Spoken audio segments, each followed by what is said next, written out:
Buenas tardes, mi nombre es Ricardo Delgado Rosas y en nombre de todos los integrantes del equipo le damos el más cordial saludo a la licenciada Ana Luna Serrano y a nuestros compañeros de la Facultad de Derecho. A continuación les desarrollaremos el caso Barcelona Traction, España versus Bélgica, 1970. Recordemos que la Corte Internacional de Justicia y la Corte Permanente de Justicia Internacional han emitido sentencias que se pueden relacionar a nuestro caso Barcelona Traction, España versus Bélgica, 1970. Tales sentencias han sido emitidas en el caso Cerruti y compañía entre Colombia e Italia en 1899, caso Alsop entre Chile y Estados Unidos suscitado en 1906 y el caso Coulthard entre Estados Unidos y Venezuela, donde se estimó la petición en 1903. En este sentido, el presente caso nos permitirá estudiar instituciones relevantes para el derecho internacional, como por ejemplo, la institución de la protección diplomática y en particular sus elementos y características, las excepciones en el derecho procesal internacional, la figura del desistimiento de instancia y de acción, y por último, el abuso del derecho y la desviación de poder en el derecho internacional. Cabe mencionar que la labor de un tribunal, cualquiera que sea este, no puede limitarse solo a la solución de una controversia en concreto, sino debe ir mucho más allá.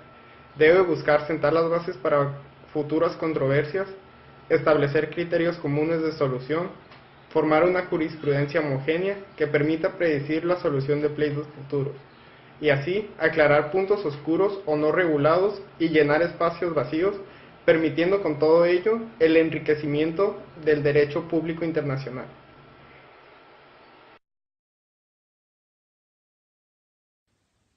Yo les voy a hablar sobre los antecedentes de la empresa Barcelona Traction Light and Power. La sociedad Barcelona Traction fue constituida en el año de 1911 en la ciudad de Toronto, Canadá, y es ahí donde estableció su sede. La empresa Barcelona Traction es una sociedad holding. ¿Qué quiere decir que es una sociedad holding? Esto quiere decir que es aquella cuyo principal negocio es poseer algunas acciones u obligaciones de otras empresas, cuyos intereses o dividendos formarán la renta de la sociedad. Algunos años antes de la Primera Guerra Mundial, las acciones de la Barcelona Traction pasaron a manos de súbditos belgas, de personas jurídicas o naturales, y otro porcentaje muy importante de las acciones no cesó de pertenecer a personas con la misma nacionalidad. Luego de la Primera Guerra Mundial, la Barcelona Traction, con el propósito de construir y operar plantas de energía eléctrica, formó varias empresas subsidiarias, de las cuales las acciones le pertenecían en mayor parte a esta empresa. 3 de dichas sociedades fueron constituidas conforme al derecho canadiense y es por eso que tenían establecido su domicilio en Canadá. Las demás se constituyeron en virtud del derecho español y es ahí donde formaron su domicilio en España. Hechos. 1936. A causa de la Guerra Civil Española, el gobierno de España optó por diversas medidas económicas destinadas a paliar las terribles consecuencias de la guerra. Entre ellas decretó una serie de medidas con respecto a la transferencia de la moneda extranjera. 1940. En España se reanuda el pago de los intereses de las obligaciones en pesetas, pero las autoridades administrativas españolas negaban la autorización para transcribir divisas para el servicio de las obligaciones. El pago de los intereses de estas obligaciones por parte de la empresa Barcelona Traction fue lo que se reanudó. 1948. 3 tenedores españoles de obligaciones pagaderas en libras por parte de la empresa Barcelona Traction presentaron una demanda ante el Tribunal Español de Reus Esta demanda busca hacer efectivo el pago de las obligaciones contraídas por esta empresa. En este mismo año, el juez de primera instancia Reus dicta un auto declarando la quiebra de Barcelona Traction y su posterior liquidación. La declaración de quiebra trajo consigo la disposición de la empresa quebrada y ocupación de los derechos, acciones y bienes de esta sobre sus ideales.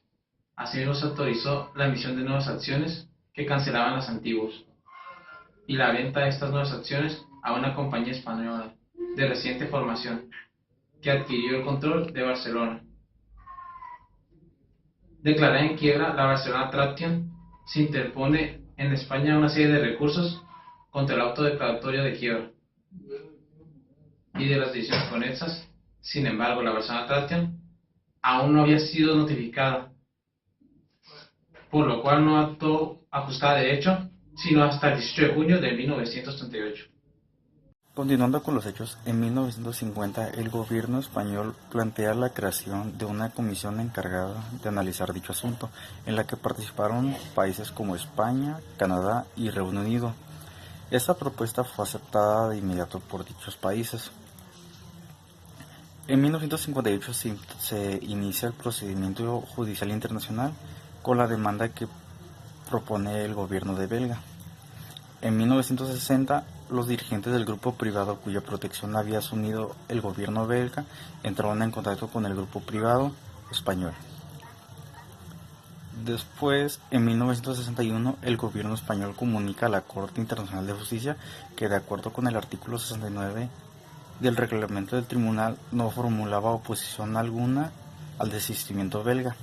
3 días después se volverían a reunir los dos grupos privados. En 1964, apenas transcurrido un año, y ante el fracaso de las negociaciones con el grupo privado español, el gobierno belga interpone una segunda demanda ante la Corte Internacional de Justicia.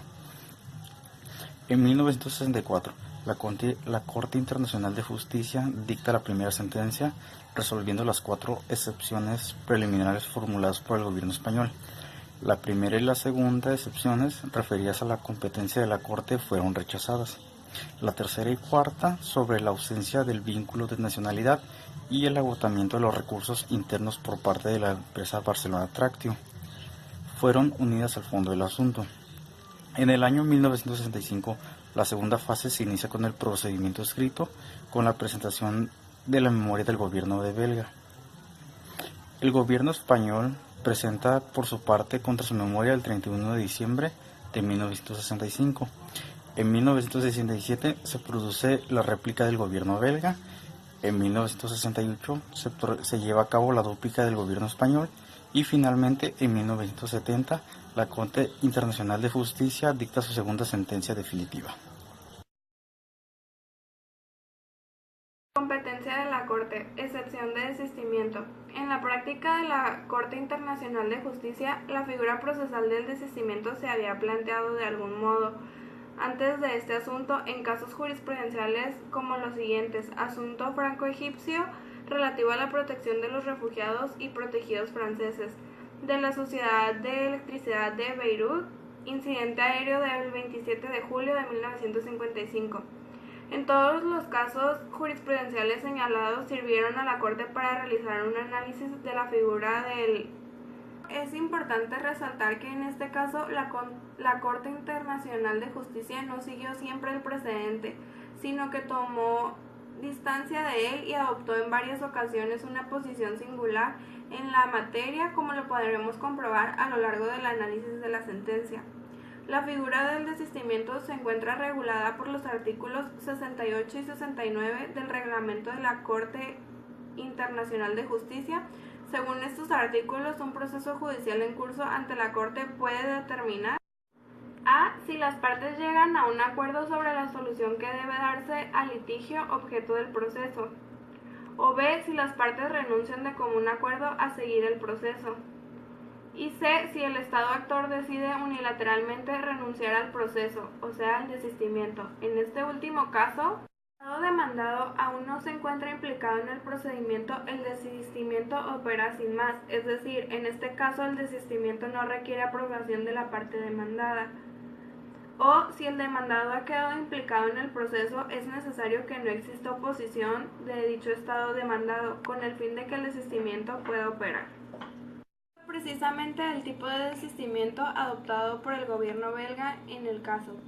Por otro lado, el desistimiento puede producirse en cualquier etapa del proceso judicial y debe constar siempre en forma expresa. Veamos ahora las clases o tipos de desistimientos que existen según el Código de Procedimientos Internacionales. Existen dos tipos de desistimientos. El desistimiento de instancia es aquel que pone fin al procedimiento en curso.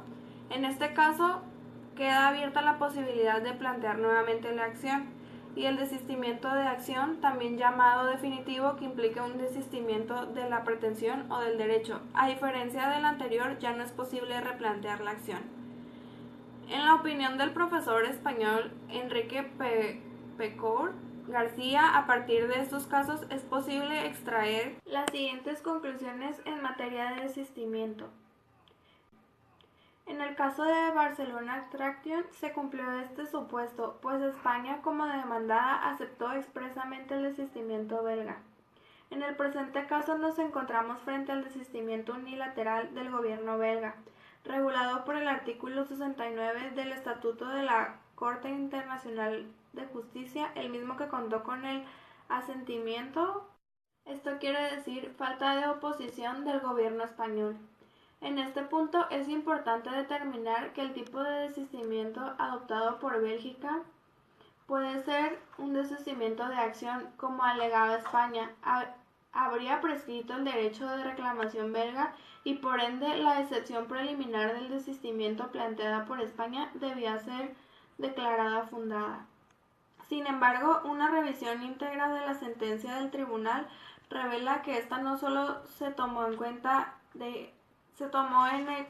hecho alguno, sino que además ninguna circunstancia fue objeto de valoración específica y detallada.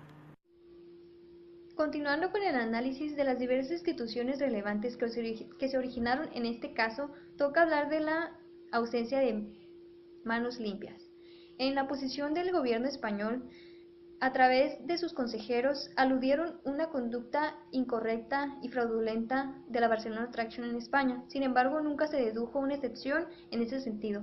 Por su parte, el gobierno belga se anticipó negando esta institución, afirmando que este supuesto carece de base alguna, y aun cuando existiera, no podría ser oponible a Bélgica, ya que no se le podía atribuir a Barcelona Traction en España fraude o actos ilegales alguno.